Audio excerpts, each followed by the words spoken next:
Di antara doa Nabi SAW, Allahumma barik li ummati fi bukuriha, berikan berkah pada umatku siapa yang paling awal bangun paginya. Jadi siapa yang paling awal, dialah yang paling banyak dapat keberkahan. Mudah-mudahan kita termasuk dalam golongan itu.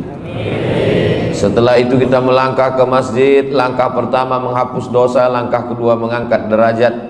Maka tadi kita pun sampai ke masjid, lalu kita melaksanakan idza dakhala ahadukumul masjidah, kalau kamu masuk masjid fala yajlis, jangan duduk hatta yusalli raka'ataini, sampai salat 2 rakaat, salat sunat tahiyatul masjid. Setiap kening yang kita tempelkan ke lantai-lantai masjid itu nanti akan menjadi saksi di hadapan Allah Subhanahu wa taala. Man shalla subha fi jama'atin, siapa yang salat subuh berjamaah, kana fi dhimmatillah, maka dia dalam perlindungan Allah. Insyaallah kita hari ini semua dalam lindungan Allah Subhanahu wa taala. Man shalla subha fi jama'atin, siapa yang salat subuh berjamaah, fa ka'annama shallal laila kullah, dia dapat pahala seperti salat sepanjang malam. Man shalla subha fi jama'atin, siapa yang salat subuh berjamaah, summa qa'ada yadhkurullah, lalu dia duduk berzikir mengingat Allah, tidak keluar masjid hatta tatlu asy-syamsu, sampai terbit matahari. Terbit matahari ini, subuh ini di Semarang jam 5:11. Ustaz tahu dari mana? Saya nanya google.com. Tidak boleh sholat saat terbit matahari, saat tergelincir matahari, saat tenggelam matahari, karena itu disebut dengan waktu qarnai syaitan, 2 tanduk setan. Saat matahari terbit, datang setan menghampiri, nah, jadi waktu tanduk setan. Sampai qaida ramhin, setinggi tombak. Menurut ilmu astronomi, setinggi tombak itu 12 menit. Jadi 5:11 tambah 5:12 tambah 12 menit, lebih kurang 5:25, kita sudah lewat waktu terlarang, sudah boleh sholat sunat isyraq 2 rakaat. Sholat subuh berjamaah, duduk berzikir mengingat Allah sampai terbit matahari, lewatkan 12 menit, sholat sunat isyraq 2 rakaat, fa ka'annama kanat lahu ka ajri hajjatin wa umrah, dapat pahala seperti haji dan umrah. Jadi kita insyaallah subuh ini dapat pahala haji dan umrah. Hadisnya ada dalam Sunan At-Tirmidzi, status hadisnya hadisun hasan, tidak ada ikhtilaf antar ulama tentang mengamalkan hadis hasan. Lalu kemudian kita melaksanakannya sendiri-sendiri, tidak berjamaah. Nanti ketika bapak ibu sholat sunat isyraq 2 rakaat, saat semuanya sholat, disitulah saya izin pulang. Mudah-mudahan amal kita ini diridhai Allah Subhanahu wa taala. Allahu nurus samawati wal ard, Allah cahaya langit dan bumi. Mathalu nurihi kamishkatin fiha misbah, seperti dinding yang dilobangi, lalu di lobang itu ada cahaya. Tempat meletakkan lampu zaman dulu, sebelum ada lampu gantung, maka dinding ini dilobangi, mishkat namanya, diletakkan cahaya, lampu di sana. Al-misbahu fi zujajah, lampunya itu di dalam kaca. Az-zujajatu ka'annahu kaukabun durriyun, seperti bintang yang bercahaya. Yuqadu min syajaratin, cahayanya itu dari kayu, dan kayunya itu yudhi, cahaya la syarqiyah wala gharbiyah, cahayanya rata, tidak timur tidak ke barat, sampai memenuhi semuanya. Ini semua adalah perumpamaan, karena Tuhan bukan cahaya. Allah itu walam yakul lahu kufuwan ahad, laisa kamitslihi syai'un. Jangan nanti ketika malam berzikir, saya Ustaz Somad dalam zikir saya tadi malam jam 2, tiba-tiba saya lihat di kamar saya cahaya. Di mana cahayanya? Di tubuh istri saya. Itu bukan Tuhan. Istrimu sedang memeriksa handphonemu. Kalau kita sedang berzikir, lalu tiba-tiba kita dalam pejam mata nampak cahaya terang, lalu kata dia itu Tuhan, maka ma khatara bibalik fallahu laisa kadzalik, apa yang terlintas di pikiranmu maka Allah tidak seperti itu. Itulah pentingnya kita mengkaji tauhid. Maka disusunlah oleh Imam Abul Hasan Al-Asy'ari yang disebut dengan sifat 20, Sifat 20 itu bukan batasan. Kenapa Allah dikaji dalam sifat 20? Memangnya sifat Allah itu cuma 20? 20 itu bukan sifat batasan. 20 itu adalah sifat yang disusun ulama untuk melakukan fit and proper test terhadap Tuhan. Sekarang ini yang mau jadi Tuhan itu menurut survei ada 4.000. Semuanya mau jadi Tuhan. Bagaimana cara menyeleksinya, mana yang lulus, mana tidak? Yaitu sifat 20 itu. Jadi kalau ada orang mengaku melihat Tuhan, Tuhannya itu kata dia cahaya terang benderang dia lihat tadi malam, dan cahaya itu berkata, jangan sholat lagi karena kau sudah kuangkat menjadi wali. Bagaimana untuk menyatakan itu Tuhan atau tidak? Kembali pada sifat 20. Orang yang ngaji sifat 20 dengan satu sifat saja terbantahkan bahwa yang dia lihat itu bukan Tuhan. Dengan sifat apa? Wujud, qidam, baqa, kena pada pasal 4, mukhalafatuhu lil hawadis. Mukhalafatuhu lil hawadis. Dia tidak sama dengan makhluk, sedangkan cahaya adalah makhluk. Maka siapapun apapun yang sama dengan makhluk, maka dia bukan Allah Subhanahu wa taala. Itu maka masjid-masjid kalau bisa minimal buat kajiannya 3. Pertama kajian tauhid, kedua kajian fikih, ketiga kajian akhlak. Yang lain-lain itu tambahan. Dalam sepekan tauhid sifat 20, kitab yang paling tipis matan Aqidatul Awam, syarahnya Jala'ul Afham, syarah Aqidatul Awam yang ditulis oleh Syekh Sayyid Muhammad bin Alawi Al-Hasani Al-Maliki. Ketika beliau mengajar itu lalu disusun oleh murid beliau Kiai Ihya. Maka kitab itu bagus sekali, dari Jawa Timur, murid Sayyid Muhammad Alawi. Kalau mau di pondok-pondok dulu kami membaca, disusun oleh Imam, kitab namanya Ad-Dasuqi ala Ummil Barahin. Al-Azhar pun mengkaji itu. Ini untuk menafikan orang. Lalu apa makna cahaya di situ? Cahaya adalah kiasan. Kenapa saya hari ini bisa membedakan ini orang, ini tiang, ini lampu, ini atap, ini dinding? Kalau ada orang mengatakan kita bisa melihat karena kita punya mata, bukan. Kita bisa melihat bukan karena kita punya mata, tapi karena ada cahaya. Siapa yang mengatakan dia bisa melihat karena punya mata? Nanti malam jam 12 besok malam, matikan semua lampu ini, datang kemari, buka mata lebar-lebar. Kita tidak bisa melihat apa-apa. Kita bisa melihat bukan karena mata, tapi karena kita dapat cahaya. Karena cahaya itulah yang bisa membedakan mana lampu, mana orang, mana tiang. Jadi apa makna kiasan cahaya di situ? Artinya ketika Allah memberikan hidayah kepada seorang hamba, maka dia seperti mendapatkan cahaya. Dengan cahaya itu dia bisa membedakan mana yang hak, mana yang batil, mana yang batil, mana yang betul, mana yang betul, mana yang batil. Sekarang hampir tidak lagi bisa orang membedakan mana betul, mana batil, mana batil, mana betul. Walaupun batil, tapi karena disuarakan setiap hari menjadi betul. Yang betul dia nggak batil, yang batil dia nggak betul. Saking banyaknya orang gila sekarang, orang waras ragu dengan kewarasannya. Ada orang waras masuk ke rumah sakit jiwa, begitu ketemu di pintu satpam, kebetulan di samping satpam itu ada orang gila. Orang gila itu pertama nanya, "Bapak sudah lama gila?" Dia bilang, "Saya waras, kamu yang gila." Sampai ke dalam, lewat di lapangan, ketemu ramai orang gila, tepuk tangan. Orang gila, orang gila. "Saya yang waras, kamu yang gila," kata orang waras. Sampai ke dalam, ketemu lagi sama orang gila, minta sebatang rokok.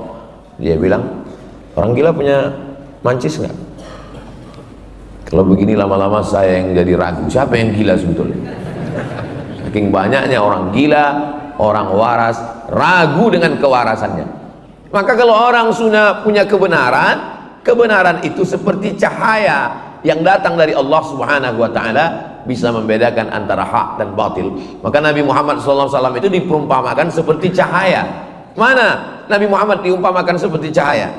Tala'al badru alaina Badar itu bulan yang bulat purnama. Kalau bulan yang masih kecil, bulan sabit, itu namanya hilal. Kalau bulan yang sudah bulat namanya Badar. Dua-duanya sudah jadi nama orang Indonesia, Pak Hilal dan Pak Badar. Itu perumpamaan. Kenapa? Karena bulan itu terang di tengah malam yang gelap. Ketika malam gelap, musyrik, kafir, jahiliyah, Abu Jahal, Abu Lahab, datanglah Badar. Makanya seorang munsyid yang melantunkan nasyid dari Mesir, Syekh Atif, melantunkan dengan Qamarun yang diviralkan bersama Habib Umar. Saat ada Habib Umar, beliau berdiri melantunkan Qamarun, Qamarun, Qamarun sidnan Nabi, Qamarun. Qamarun bulan. Bulan adalah cahaya. Kenapa bukan matahari? Kenapa Nabi Muhammad itu diumpamakan seperti bulan? Kenapa bukan matahari? Karena bulan menerima pantulan cahaya. Nabi Muhammad bukan sumber cahaya.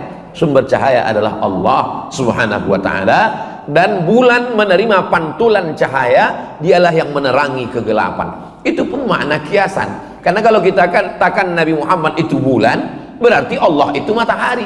Kita nyembah matahari. Apa beda kita dengan Jepang? Nanti kita di akhirat disatukan sama orang Jepang, kan sama-sama nyembah matahari.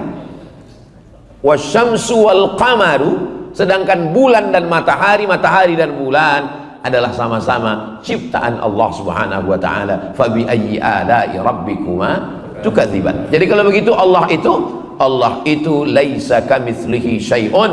Dia bukan apa-apa, dia bukan apapun, tak bisa diserupakan dengan apapun. Lalu perumpamaan-perumpamaan itu untuk mendekatkan kita mudah, litakribil fahmi, supaya mudah memahaminya.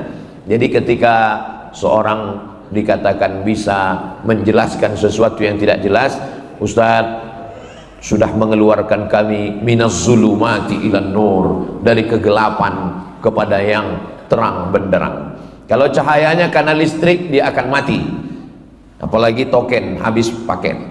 Kalau cahayanya karena lampu, dia akan kering. Tapi kalau cahaya itu datang dari Allah, Allah itu sifatnya qadim, wujud, qidam, tidak berawal.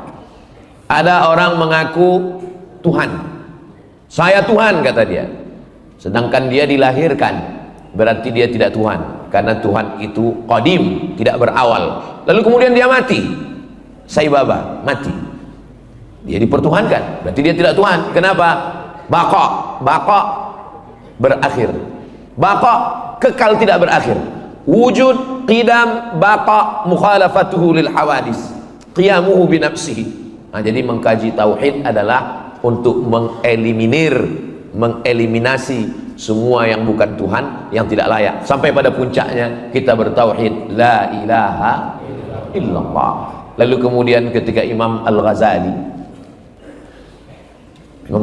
mampu mengalahkan keinginan dirinya, saya maunya subuh ini tidur sampai jam 8 karena hari libur, mau balas dendam Senin, Selasa, Rabu, Kamis, Jumat. Kapan lagi menikmati hidup? Hidup hanya sekali, tidurlah sepuas hati. Tapi Allah mau saya bangun jam 4 untuk persiapan mandi, sholat sunat wudhu, sholat sunat taubat, sholat sunat tahajud, sholat sunat hajat, sholat sunat witir, nunggu azan subuh. Kalau diperturutkan keinginan saya maunya balas dendam, tidur sampai pagi. Tapi keinginan Allah, saya mesti bangun untuk sholat subuh. Saat itu ada dua keinginan, keinginan Allah dengan keinginan saya. Siapakah yang mesti dikalahkan? Ada orang selalu mengalahkan keinginannya, tapi ada orang, ya kita harus adil Pak Ustadz, sekali-sekali Allah juga mesti mengalah. Ketika saya mengalahkan keinginan saya, yang saya ikut adalah keinginan Allah, bertemunya keinginan saya dengan keinginan Allah, bahasa Arabnya taufiq.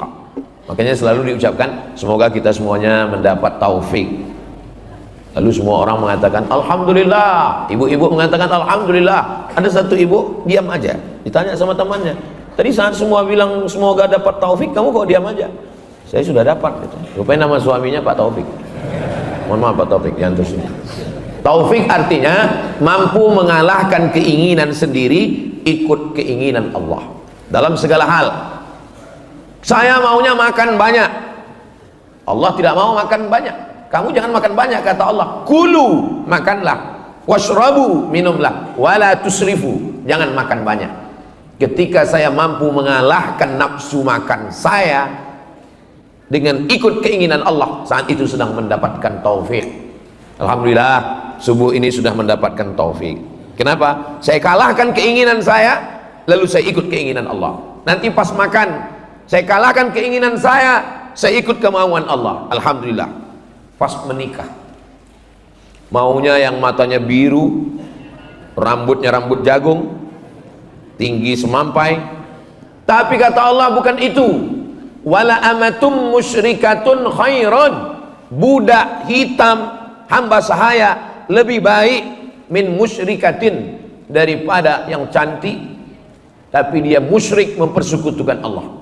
Walau a'jabatskum, walaupun dia mengagumkan bagi kamu. Di saat itu saya melawan hawa nafsu saya. Kalau saya turutkan hawa nafsu saya turutkan yang ini. Tapi kalau saya kalahkan, berarti dapat taufik. Sudah 3 kali dapat taufik. Saat bangun tidur dapat taufik, saat makan dapat taufik, saat ingin menikah dapat taufik. Kemudian saat memilih pemimpin, begitu juga. Saya maunya yang ngasih saya sembako, yang ngasih serangan pajar.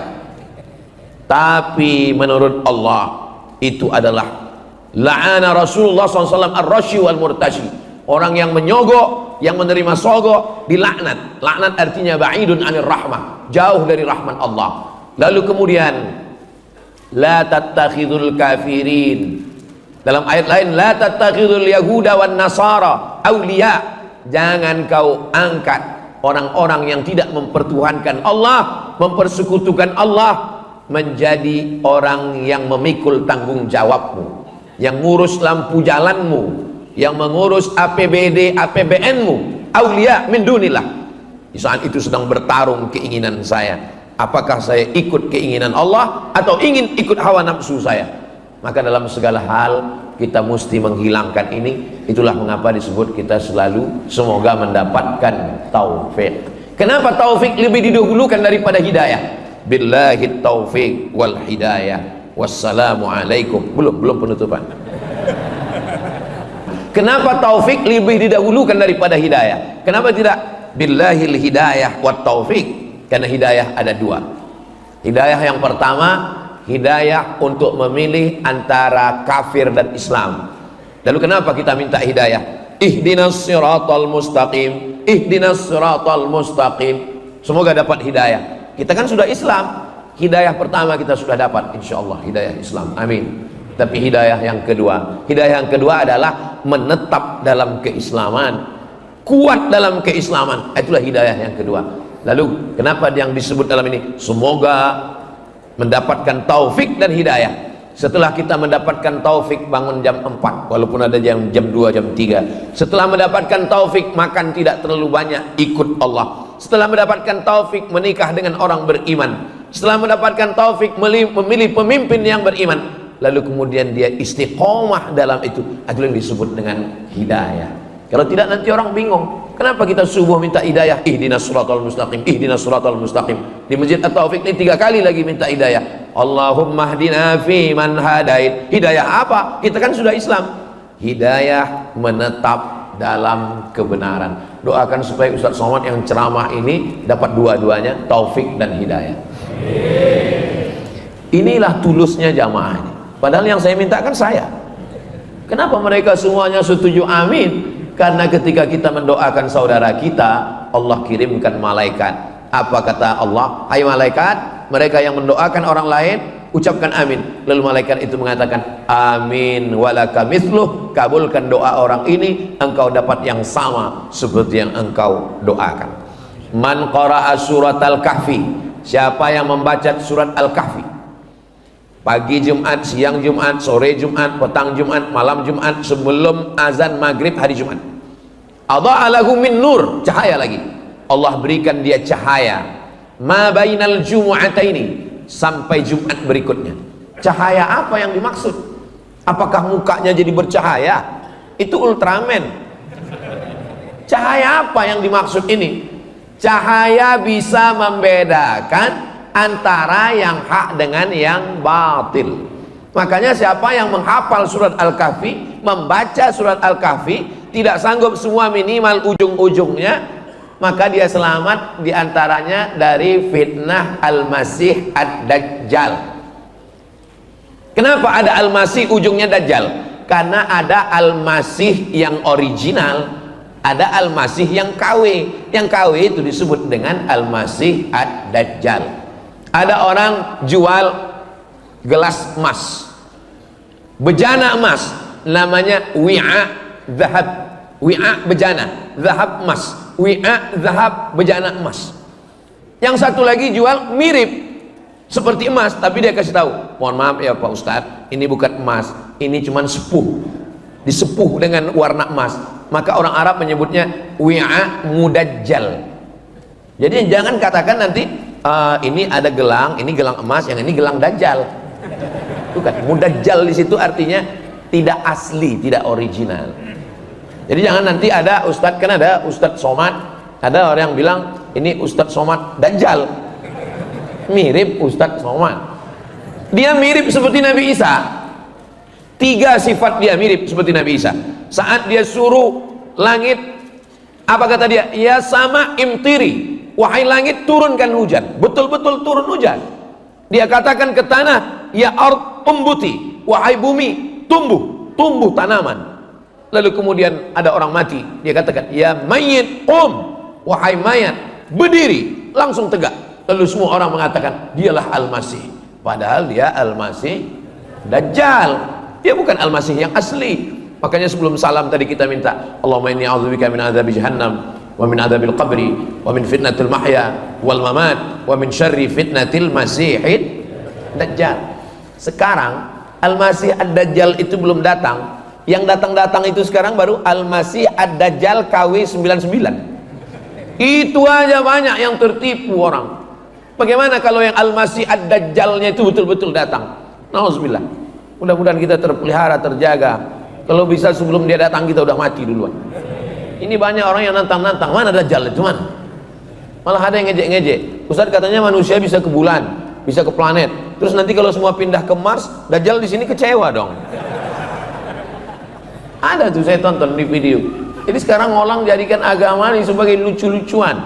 Sampai masanya nanti dia datang yang benar-benar serius baru dia tahu. Saudaraku yang dimuliakan Allah Subhanahu wa taala, maka cahaya ketika kita bisa mengalahkan hawa nafsu. Di zaman Umar bin Khattab ada seorang laki-laki yang bisa tahu apa yang niat tamunya datang. Tamunya datang, dia kasih tahu, kamu pasti mau melakukan ini. Lalu kemudian datang Umar bin Khattab.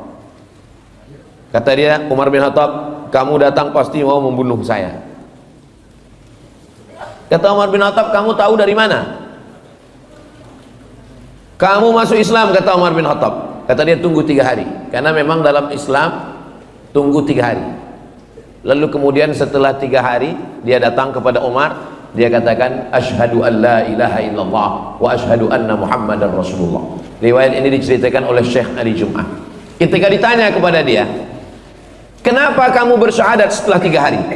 Karena saya selalu melawan hawa nafsu saya. Kalau nafsu saya mengatakan makan, saya enggak makan.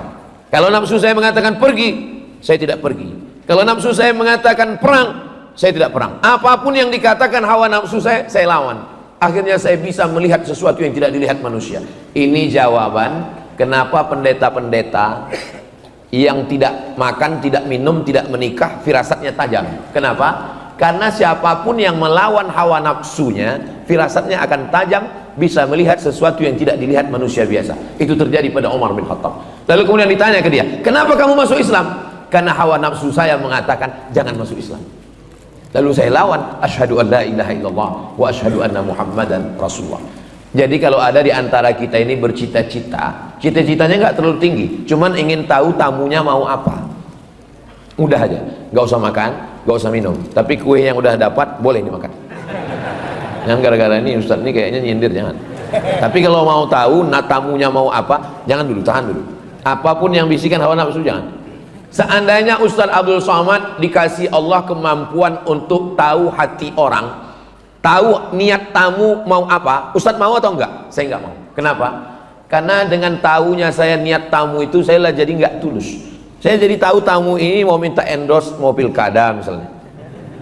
Lebih baik saya enggak tahu niat tamu itu apa, sehingga saya bisa kasih dia minum, saya bisa ngobrol dengan nyantai, lebih baik. Makanya sebagian wali-wali Allah yang melawan hawa nafsunya, lalu disingkapkan Allah rahasia, disingkapkan itu namanya kasyaf. Kasyaf artinya tirai yang tersingkap. Begitu tersingkap dia jadi tahu, langsung dia lawan hawa nafsunya yang katanya jangan makan, dia langsung makan. Supaya apa? Supaya tertutup kembali. Lebih baik tertutup daripada nampak. Ini banyak orang sekarang sengaja nggak makan, nggak minum, nggak tidur, nggak nikah. Supaya apa? Supaya tahu apa yang terjadi. Itu bukan puncak ilmu dalam Islam. Puncak ilmu adalah mendapatkan cahaya sehingga bisa membedakan mana yang hak, mana batil, mana betul, mana batil, mana benar, mana salah. Mudah-mudahan kita mendapatkan kebenaran itu insya Allah.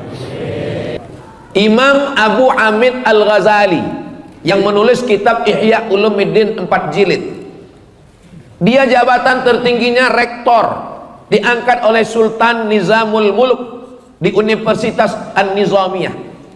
Ngomongnya berkarisma, kalau dia jalan 70.000 orang menyertainya. Dia sampai kepada puncak keilmuan. Yang paling hebat zaman itu adalah filsafat. Dia bantah filsafat. Judul bukunya Tahafud Al-Falasifah. Setelah itu baru datang Imam Ibn Rushd membantah tahafud at-tahafud. Waktu itu Imam Al-Ghazali sudah meninggal dunia. Imam Al-Ghazali digelar dengan Hujjatul Islam, berbantah dengan siapapun dia menang.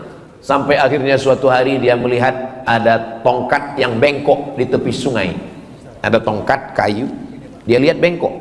Ternyata setelah ditarik lurus. Kalau kita ambil kayu tongkat, kita tusukkan ke tepi sungai, lalu kita lihat itu kan bengkok. Tapi pas kita tarik lurus, dia sudah mulai tidak percaya dengan mata. Berarti mata tertipu.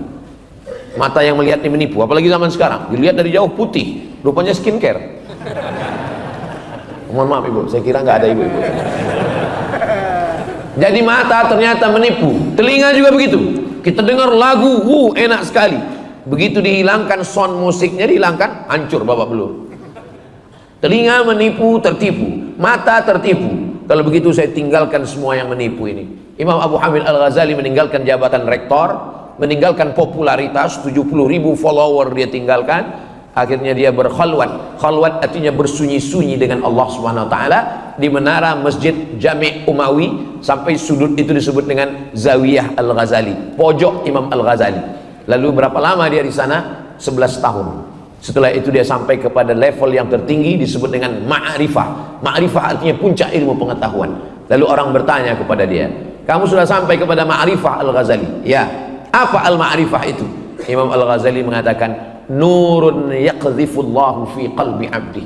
Cahaya yang ditembakkan ke hati seorang hamba. Hanya sampai itu saja. Cahaya yang ditembakkan ke dalam hati seorang hamba. Dengan cahaya itu bisa membedakan mana yang hak, mana yang batil. Sekarang yang disebut dengan kebenaran itu apa? Kebenaran itu kalau dilakukan oleh tokoh terkenal, walaupun salah berarti benar. Kebenaran itu apa? Kebenaran itu kalau dilakukan semua orang, semua yang viral benar, walaupun salah. Orang tidak lagi dapat cahaya. Makanya di antara doa tahajud, Allahumma ja'al fi qalbi nura, wa fi sam'i nura, wa fi basari nura, wa an yamini nura, wa an yasari nura, wa min amami nura, wa min khalfi nura, wa min fawqi nura. Bunyi, matahari sudah terbit.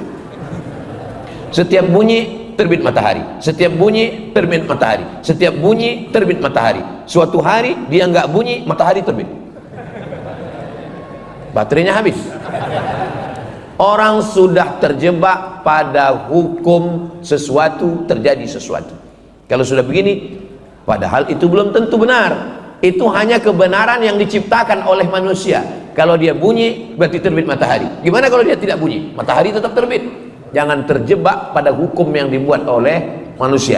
Maka kita minta cahaya dari Allah. nurun, cahaya yang ditembakkan ke dalam hati seorang hamba, sehingga dengan itu saya bisa mengetahui mana yang benar, mana yang salah. Membaca surat Al-Kahfi supaya ingin dapat cahaya, doa tahajud supaya dapat cahaya, berzikir supaya dapat cahaya. Cahaya yang dimaksud adalah cahaya kebenaran, sehingga kita bisa memilah dan memilih mana rambut, mana hijau, mana asli, mana palsu, mana Al-Masih Isa, mana Al-Masih Dajjal. Mudah-mudahan kita sampai hari ini, sampai anak cucu kita, sampai hari kiamat dapat cahaya itu, insya Allah. Nah, siapa yang sudah dapat cahaya, jaga. Dengan apa menjaganya? Dengan berjamaah, jangan sendirian. Man syadza finnar, siapa yang sendirian masuk neraka. Alaikum bil jamaah, hendaklah kamu berjamaah. Iyyakum wal furqah, jangan sendirian. Jamaah itu ada pemimpinnya. Idza kuntum thalathatan fi safarin, kalau kamu 3 orang musafir, falyu'ammirahum ahadahum, maka angkat satu pemimpin. Saya selama 4 hari ini musafir, Jumat, Sabtu, Ahad, Senin pulang. Memang Jawa Tengah jatahnya setahun 4 hari, Sumatera Utara 4 hari, Sumatera Barat 4 hari, Kalimantan 4 hari, Sulawesi 4 hari, Brunei 4 hari, Sabah 4 hari, Sarawak 4 hari. Di luar itu saya tidak datang. Mohon maaf, beribu maaf. Saya mohon maaf kepada sedulur sederek sedoyok penjenenganipun. Kalau saya nggak datang, bukan angku, bukan sombong, karena memang saya sudah bagi 4 hari. Nah, selama 4 hari ini siapa imamnya? Siapa pemimpin saya? Pemimpin saya adalah Ustadz Yunus. Makanya ketika ketemu dengan Habib tadi malam, Ustadz Somad nanti mau ke Solo, iya, mampir ke pondok ya. Mohon maaf Habib, saya koordinasi dulu dengan imam saya. Kenapa? Karena saya dalam perjalanan ini saya nggak tahu di mana Solo, di mana Karanganyar, di mana Semarang, di mana Kudus. Maka saya berikan kepada yang tahu. Fas'alu ahla dzikri in kuntum la ta'lamun. Tanya pemimpinmu kalau kamu tidak tahu. Maka angkat dia menjadi pemimpin, tunjukkan mana tempat-tempatnya. Setelah itu sami'na wa ata'na. Ju'ilal imamu liyutamma bih. Imam itu diangkat untuk diikuti, bukan untuk dilawan. Maka apapun yang dilakukan imam, ikut. Imamnya ruku, melu wae, wis. Imamnya sujud, ikut saja. Imamnya angkat tangan, ikut angkat tangan. Allahumma hdina fi man hadait, amin. Wa afina fi man afait, amin. Wa tawallana fi man tawallait, amin. Wa barik lana fi ma a'tait, amin. Wa qina bi rahmatika syarra ma qadait, amin. Karena yang paling enak itu ikut imam. Ngapain kita ngelawan imam? Imam ruku, kita ruku. Imam sujud, kita sujud. Imam baca kunut, kita baca kunut. Imam kentut, yang batal imamnya, kita enggak. Apa standarnya? Standar kita ikut imam selama imam itu ikut Allah dan ikut Rasulullah Sallallahu Alaihi Wasallam. Imam yang kentut wajib diganti dengan imam yang baru. Mohon maaf imam, jangan tersinggung. Yang saya maksud imam ini bukan imam yang lain. Saudaraku yang dimuliakan Allah Subhanahu Wa Taala, maka datang seorang laki-laki bertanya, saya ini mazhabnya Syafi'i, ya, mazhab Imam Syafi'i, mazhab salaf. Karena Imam Syafi'i meninggal 204 dan dia satu dari imam mazhab yang keempat. Nomor 2 imam pertama Hanafi, nomor 2 Maliki, nomor 3 Syafi'i. Enggak masalah Imam Syafi'i, iya. Tapi saya beberapa pendapat ikut Imam Hambali. Imam Hambali juga enggak masalah. Imam Hambali imam yang keempat, muridnya Imam Syafi'i. Tapi Imam Hambali dengan Imam Syafi'i beberapa perbedaan. Di antara perbedaan mereka tentang kunut subuh. Imam Syafi'i berkunut subuh, Imam Hambali tidak kunut subuh.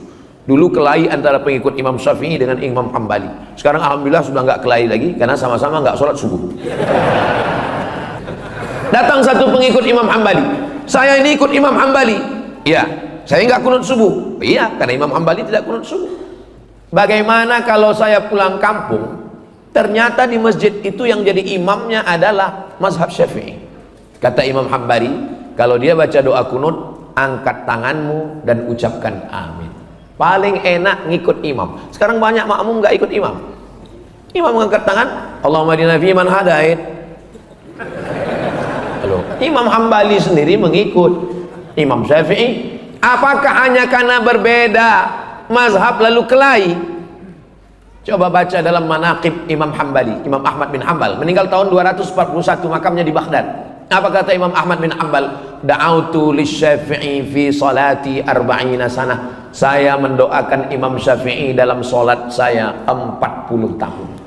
Dalam solat, bukan di luar solat, bukan setelah solat. Dalam solat saya doakan Imam Syafi'i. Bunyi doanya, Rabbil firli wali walidayya wali Muhammad bin Idris Asy-Syafi'i.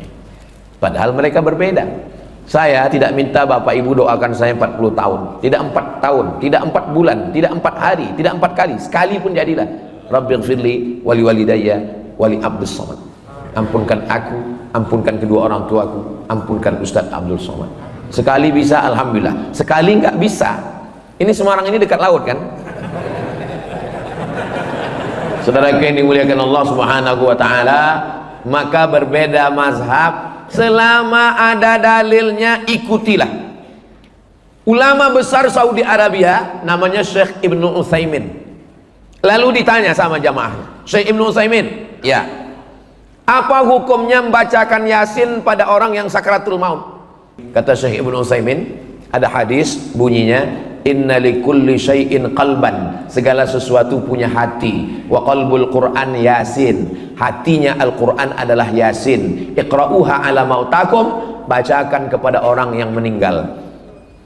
Ulama yang mengatakan hadis ini sahih, maka dia bacakan, maka perbuatannya itu sunnah, karena menurut dia ini hadisnya sahih. Orang yang tidak mengakui hadis ini, dia mengatakan perbuatan itu bid'ah. Artinya apa? Satu perbuatan bisa sunnah menurut sebagian orang, bisa bid'ah menurut sebagian orang. Tidak sepakat orang. Jadi kalau saya ditanya, menurut Ustaz Somad, membacakan surat Yasin untuk orang meninggal itu apa? Menurut saya sunnah, karena saya mengikut ulama yang mensahihkan hadis itu. Tapi menurut teman saya itu bid'ah. Iya bid'ah menurut dia. Dia tidak bisa bid'ahkan saya. Karena kalau dia katakan Abdul Somad kau pelaku bid'ah, bid'ah berarti dolalah, dolalah berarti finnar. Itu sama artinya dia mengatakan kau Abdul Somad masuk neraka, nerakaku bukan nerakamu. Bagi engkau aku bid'ah, tapi tidak. Ada hal-hal yang kita sepakat.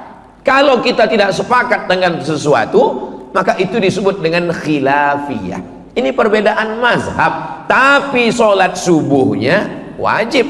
Masalah kunutnya khilafiyah, masalah usollinya khilafiyah, masalah zikir setelah sholat menurut mazhab Hambali jahar, subhanallah subhanallah subhanallah. Menurut mazhab Syafi'i jahar untuk ngajar makmum. Kalau makmumnya sudah paham, sir. Ustaz Somad kalau jadi imam zikirnya jahar apa sir? Saya jahar. Kenapa jahar? Karena makmum saya 3. Yang pertama mu'allaf yang baru masuk Islam, dia nggak tahu bacaannya. Yang kedua anak kecil yang datang, anak kecil. Setelah pulang nanti dia ditanya sama ibunya, tadi zikirnya apa nak? Nah dia nggak dengar. Kalau dia dengar pasti dia jawab subhanallah subhanallah subhanallah. Anak, masya Allah.